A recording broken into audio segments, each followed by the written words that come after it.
Advice to the Islamic nation regarding electoral participation.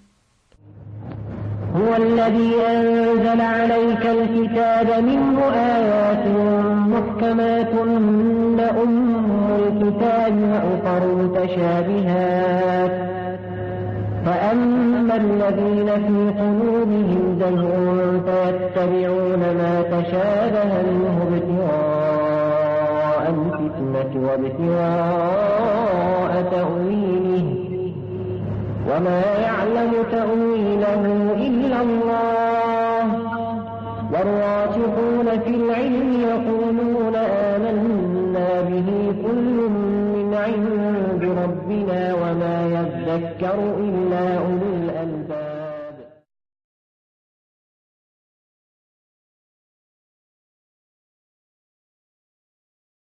Throughout this discussion, the words parliamentary participation, electoral participation and voting may be interchanged. However, it must be clarified that we are specifically referring to an instance where Allah's rights are violated, such as that what takes place in a system aiming to implement man-made laws. Based upon this, we mustn't take our arguments and apply them to a situation that does not exist.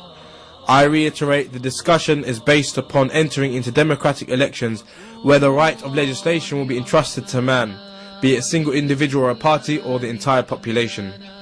It is far beside the point if we enter into our discussion cases where the outcome is not a violation of Allah's uluhiyah, such as Islamic shura, which is not entrusting governance into the hands of man.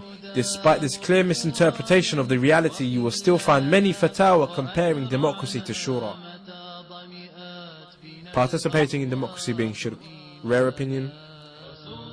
Some may bravely regard that participating in the democratic process being shirk to be a shadh opinion. Firstly, a shadh opinion is an irregular opinion expressed solely by the one who issues it. Likewise, it goes against the consensus and is based upon no evidence. This is the general understanding of a shadh opinion, and every madhab has their own definition, and in Islamic jurisprudence, shadh opinions are disregarded. An example of this will be the person who argues that the Jumu'ah prayer precedes the khutbah despite all of the evidence showing the contrary and the ijma' of the scholars proving otherwise. Upon seeing this assertion on the internet forum, it became upsetting to see the extent that people will go to hide the truth, or how ignorant people can be playing on the minds of those who are less aware. Although this is not a common argument, it's worth clarifying with more depth so that this misconception does not escalate and become adopted by the majority of the youth. The issue of voting is a contemporary one, however its roots date back to pre-Islam and its reality is as clear as the reality of any other man-made legislating system. It can be seen from the efforts of those who endorse voting that they themselves are aware that voting is shirk and not a shadh opinion, hence their desperate attempt to play with the minds of the Muslims and convince them otherwise. Had they truly believed it to be a shadh opinion, then they would not exhaust so much of their time on this topic as most scholars tend not to, regarding issues unanimously seen as shadh. The understanding of an opinion being shadh is more or less straightforward. Obviously there are areas that scholars may have discussed in length in the past, however this is not the subject at discussion. It's quite strange that one would claim that the idea of voting to be shirk is a shadh opinion, when democracy is considered a way of life, and a religion by those who invented it. Ruling man by man-made laws is what they pride themselves upon, and in fact even those who say it's not kufr or shirk themselves confess that it's another way of life. You often hear them say that we must participate, or are allowed to participate to ward off the greater evil, and therefore due to the circumstances permitted. So in effect what those who regard voting to be shirk are saying is that in essence supporting, empowering and assigning an individual to govern with man-made laws to obtain such an authority in the land is shirk, which no one denies. In fact, this seems to be the common understanding amongst all people. The reality of the kufr involved in democracy is an undeniable one. It's this principle that the scholars who say it is kufr and shirk adhere to, disregarding any feeble arguments presented by others such as lesser of the two evils or maslahah, etc. You will even find them confirming the kufr of any man-made laws in their own fatwa. As stated in Haytham al-Haddad's fatwa, he clearly recognizes that man-made law is kufr. He states, the ruler himself who puts the law of the Creator, the Sharia, in question or debate between people, there is no doubt that this ruler committed an act of kufr, for he is obliged to rule by the law of the Creator. Allah says, legislation is for none but Allah. He has commanded that you worship none but Him. To him this ayah is addressed, And whosoever does not judge by what Allah has revealed, such are the kafirun. Even the confused author of To Vote or Not to Vote states, therefore by entering a system of rule which is based upon other than the Sharia, and more importantly often contradicts and sometimes even opposes the Sharia, then it is a consensus of the Muslim scholars that ruling by it is impermissible. Far greater than it being impermissible, the scholars are unanimously in agreement that it is kufr and shirk. الحكم إلا لله أمر ألا تعبدوا إلا إياه ذلك الدين القيم ولكن أكثر الناس لا يعلمون.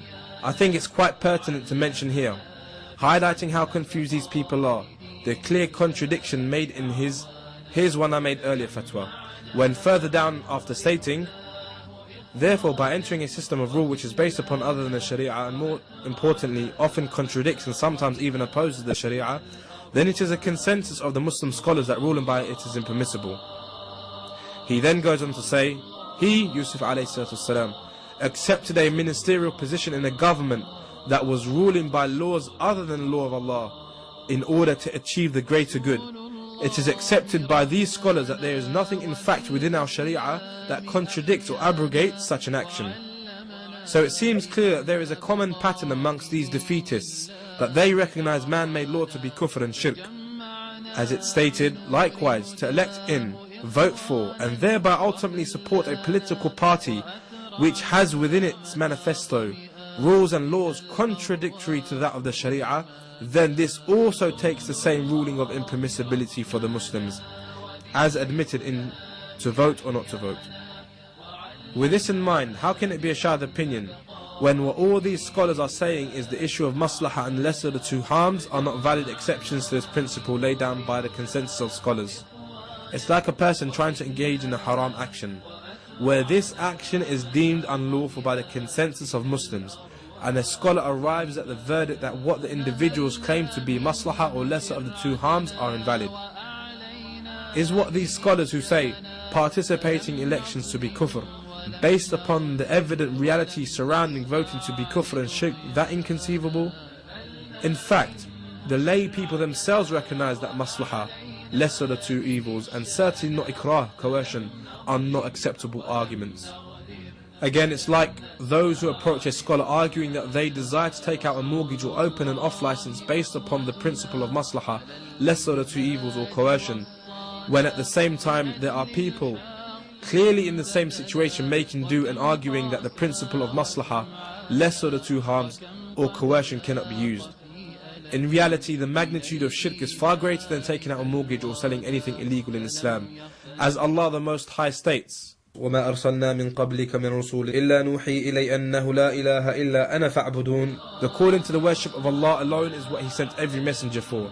And likewise He the Most High states, وَلَقَدْ بَعَثْنَا فِي كُلِّ أُمَّةٍ رَسُولًا أَنِ اعْبُدُوا اللَّهَ وَاجْتَنِبُوا الطَّاغُوتَ. And verily we have sent to every nation a messenger, calling people to the worship of Allah and to abstain from taghut. The kufr and shirk of democracy is undeniable by anyone who obtains an atom's weight of faith. As Muhammad Shakir states, then this, he refers to the seeking of a law other than the law of Islam, is kufr. And no one from the people of Qibla doubt in the takfir of the one who utters this, i.e. the preference to any other law, or the one who calls to it. Therefore, the scholars who declare it to be kufr and shirk, regardless of how small they are in number, can their opinion be totally dismissed and considered shadh, as if though it's based upon no evidence?